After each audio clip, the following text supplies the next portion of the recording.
और पश्चिम से अब चलते हैं दक्षिण भारत की तरफ, जहां कल राजनीति में नए सुपरस्टार की एंट्री हुई है। नाम है विजय, जिन्हें लोग थलापति भी बुलाते हैं। तमिल में थलापति का मतलब होता है कमांडर। विजय फिल्मों के कमांडर तो हैं, लेकिन सवाल है कि क्या वो सियासत में भी कमांडर साबित होंगे। विजय ने विलुपुरम में अपनी पार्टी का पहला राजनीतिक सम्मेलन किया, जिसमें 3 लाख से ज्यादा लोगों के आने का दावा किया गया। लाखों लोगों की भीड़ के सामने उन्होंने अपनी पार्टी टीवीके यानी तमिलगा वेट्री कजगम की विचारधारा और लक्ष्य की जानकारियां साझा की। अपनी पार्टी का झंडा लहराया। झंडे में लाल और पीला रंग है, जबकि बीच में 2 हाथी। उन्होंने कहा, तमिल को अदालतों और मंदिरों की भाषा के रूप में मान्यता दी जानी चाहिए। यह केवल भाषा का प्रश्न नहीं है, बल्कि तमिलनाडु की सांस्कृतिक विरासत को पुनर्जीवित करने का अभियान है। अपने समर्थकों के इमोशन से भी उन्होंने खुद को जोड़ा और कहा कि मैं अपना करियर छोड़कर आया हूं। बीजेपी से मेरा वैचारिक, जबकि डीएमके से राजनीतिक मतभेद है। यानी विजय ने अपना राजनीतिक एजेंडा भी साफ कर दिया और अपने तेवर से विरोधियों को चेन्नई से लेकर दिल्ली तक संदेश भी दे दिया। इससे ऐसा लग रहा है कि विजय जितने मंझे हुए एक्टर हैं, शायद उतने ही मंझे हुए नेता भी साबित हों। विजय की पार्टी का थीम सॉन्ग 1950 के दशक में एमजी रामचंद्रन के गीतों से लिया गया है, जिसे खुद एमजी रामचंद्रन ने गाया था। दक्षिण के सुपरस्टार रहे एमजी रामचंद्रन भी तमिलनाडु के सीएम रह चुके हैं। इसका मतलब यह है कि वो एमजीआर के जरिए तमिल अस्मिता की भावना को जगाना चाहते हैं। एमजीआर तमिलनाडु में सर्वमान्य नेता थे। पार्टी सॉन्ग के जरिए जनता को उनकी याद दिलाकर विजय भी उन्हीं की तरह बनना चाहते हैं। विजय ने अपनी राजनीतिक रैली में तमिल आइकन पेरियार का भी जिक्र किया। उन्होंने कहा कि वो उनकी विचारधारा को तो अपनाएंगे, लेकिन उनकी ईश्वर विरोधी विचारधारा से दूर रहेंगे।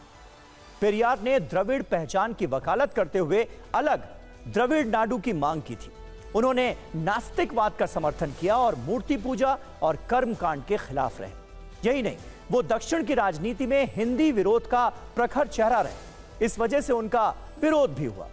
विजय आज की राजनीति में छाना चाहते हैं, इसलिए वो पेरियार का जिक्र तो कर रहे हैं, लेकिन सावधानी के साथ। वो पेरियार के तमिल भाषा वाले एंगल को अपना एजेंडा बना रहे हैं, लेकिन धार्मिक विरोध से दूरी भी रख रहे हैं।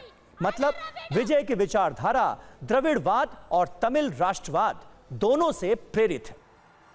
तमिलनाडु की राजनीति डीएमके और एआईएडीएमके के बीच घूमती रही। करीब 70 से 80% वोट अलग अलग दौर में इन्हीं दलों को मिलते रहे। तमिलनाडु की सियासत में फिल्म स्टार्स के आने का इतिहास रहा है। 1967 में तमिलनाडु के सीएम रहे अन्नादुरई फिल्मों में स्क्रिप्ट राइटर थे। वो डीएमके के नेता थे। अन्नादुरई की विरासत को करुणानिधि ने आगे बढ़ाया। करुणानिधि भी तमिल सिनेमा से जुड़े थे। बाद में वो भी मुख्यमंत्री बने। एमजी रामचंद्रन तमिल फिल्मों के सुपरस्टार थे। 1972 में डीएमके से निकाले जाने के बाद उन्होंने अपनी पार्टी एआईएडीएमके बनाई और 5 साल बाद 1977 में वो मुख्यमंत्री बन गए। जयललिता भी फिल्मों की जानी मानी अभिनेत्री थीं, जिन्होंने एमजीआर की राजनीतिक विरासत को मजबूती दी और 1991 में वो भी मुख्यमंत्री बनी। जयललिता के गुजर जाने के बाद से एआईएडीएमके की जमीन खिसकती चली गई और डीएमके सियासी तौर पर ताकतवर बनकर उभरी। He has not spelled out his policies. He had used this mass gathering to attack DMK and its governance. So I think he wants to take the share of ADMK votes.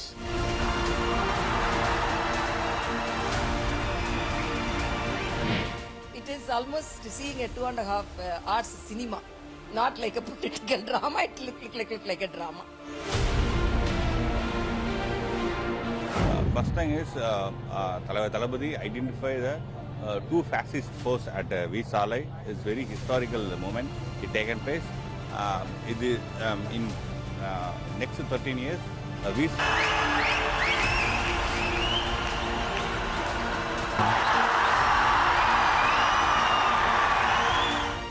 He has taken a leaf from every political party's ideologies and tried to give masalas and mix that will suit TVK. That's what his attempt is all about.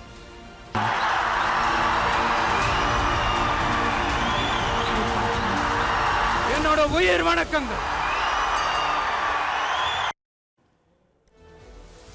तो विजय राजनीति में आने के लिए कई साल से plan बना रहे थे। औपचारिक तौर पर उनका यह सपना 27 अक्टूबर को पूरा हुआ। तमिलनाडु में जयललिता और करुणानिधि के जाने के बाद डीएमके के लिए मैदान खुला है।